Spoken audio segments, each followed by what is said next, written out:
Leeds against Sunderland in what felt like a must-win game. Definite handball, definite penalty. We should have had a penalty.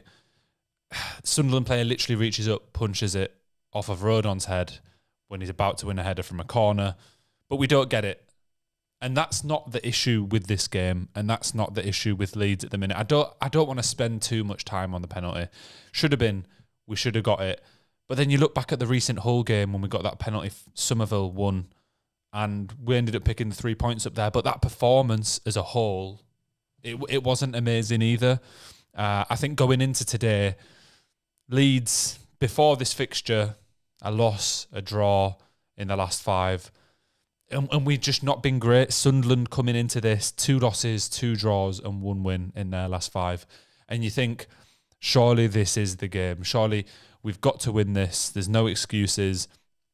At the weekend, Coventry picked up 3 points against us. Coventry away it's not an easy fixture for any Championship club, but Ipswich dropped points, lost to Norwich. I mean, that was one of those games where you look at Ipswich and you think, all right, Norwich is one of the hardest remaining games. We had to take advantage of that, and we didn't. And then Leicester today lost 1-0 to Millwall. It felt like this last couple of fixtures has been Leeds' time to shine, our time to actually leapfrog those top 2 teams, and we've not managed to do it. It's really annoying. Bamford starting again today. You know, I'm not one of those Leeds fans that's always had a lot of love in the bank for Bamford. He goes through these amazing patches where he'll score a couple goals, but I've always said he's not clinical enough, and I think the majority of fans would agree. And it's not just a new issue. The problem in the striker position has been relentless at Leeds, and it's been going on since Bielsa, since that one season when Bamford had a storm in the Premier League. And I'm still putting that down to Bielsa and the amount of chances we created every game more than the man himself. We've known that we've needed a striker and we've never managed to get one. Pirot came in, looked promising at first, and now comes on as an attacking midfielder instead, which I think says it all about our striker problem. Joseph needs more of a chance.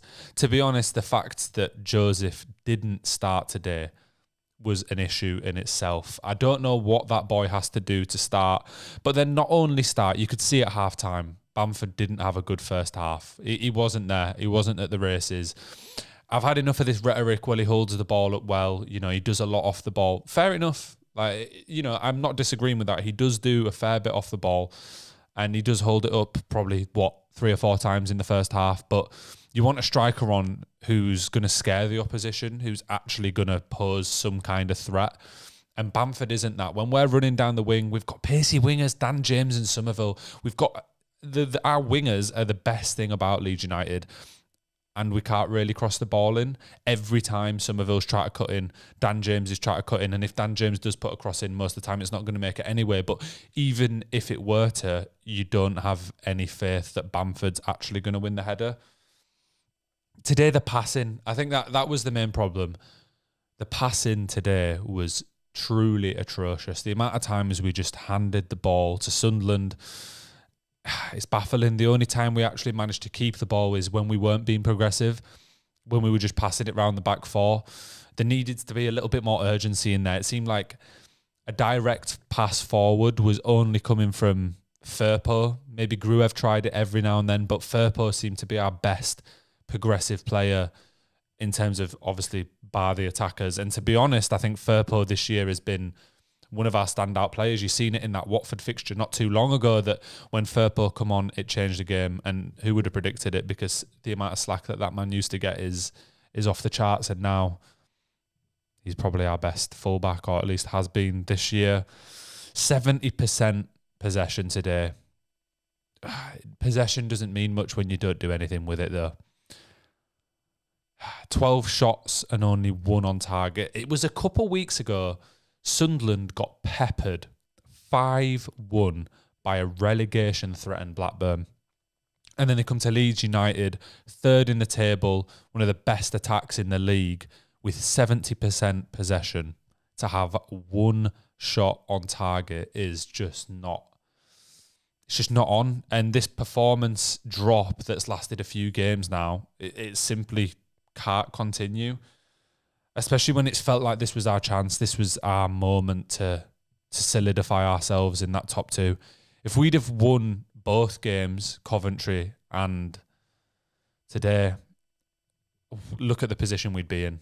I know it's not happened. You could say that about any other game we've lost, but it's the fact that Ipswich and Leicester have dropped points as well, and we've just not taken advantage of it at all. And my question is a little bit of a deeper one, and I think that maybe this is proving to be true for everyone that's fighting for those automatic spots at the minute, but I think from our performances, it seems like the pressure is really starting to get to us.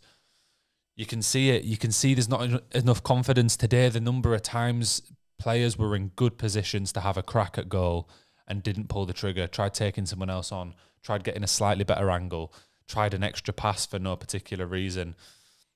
It was sad. And I do think the pressure is starting to get to us. And it's not the first time we've seen this at Leeds United, is it? We can only pray that it gets better. Sunderland today, did they offer much? I don't know. I mean, obviously to come to 3rd in the league and get a draw is really good. At one point earlier in the season, it looked like Sunderland were going to be in those playoff spots, or at least in the battle for it, and that changed pretty quickly. Yeah, a draw 0-0 for them at Elland Road is a great result, and they've managed to pick up 4 points from us this season. I'll give them one thing. The away fans were actually very good. The support was good. Especially for a team that aren't really fighting for anything anymore. It looked like it was sold out, or if not very close to sold out, and they out-chanted us in the first half. The atmosphere in Elland Road was rather nervous. What's next? We've got Blackburn, Borough, QPR and Southampton to go. I mean, really, you expect 3 wins out of that.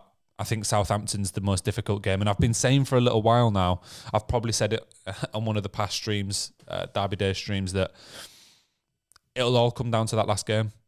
And I think it's a very real possibility that it still might all come down to that last game at home against Southampton. And if it does end up in the playoffs, which it does, it feels like at the minute maybe we are bottling it a little bit more through performance than scoreline. But yeah, it feels like this could be the end of the automatics. I don't want to get too drastic because obviously it really depends what Ipswich do tomorrow. And you might be watching this video then. If they've lost, then it helps Leeds out massively. But again, it goes back to that. This was our time to shine and we haven't taken advantage of those opportunities. But yeah, Blackburn, Borough, QPR, you expect to beat all 3 of those. Blackburn at home as well. We've still not lost at home all season. So you would think a win is coming on Saturday. Clip me when it doesn't happen, because it wouldn't surprise me if we are really dropping off at this point. But yeah, a worrying day at the office. The end of the world, hopefully not. I pray for an Ipswich downfall tomorrow. And it's sad because, if anything, I actually want Ipswich to be the team that comes up with Leeds in those automatic spots. And I do hope, whatever happens, Ipswich manage to find their way to the Premier League, because the journey that they've been on and how well they've done straight after coming up from League One deserves credit. And I do think that they deserve to get promoted. But Leeds, pull it back, I beg. This is what it's about. This is what football's about. The nerves in these moments, the worrying times, and then if you make it through and go up, this is what the game's about. But I don't think we'll do it in the playoffs if we end up there. So I'm praying for automatics. But thanks for watching. Let me know if you liked this type of video about Leeds. Obviously, I'm a huge Leeds fan, and usually we cover Premier League content, so it's a bit of a first. Please like, subscribe, do all of that stuff. We're on a roll till the end of the season. We're really trying to hit it hard, and then the Euros is going to come straight after that. So if you like football, if you're a Leeds fan, if you're just a football fan, stick around for more content. We should be live for Arsenal against Villa on Sunday. So tune into the stream, leave a comment. But yeah, thanks for watching. Peace.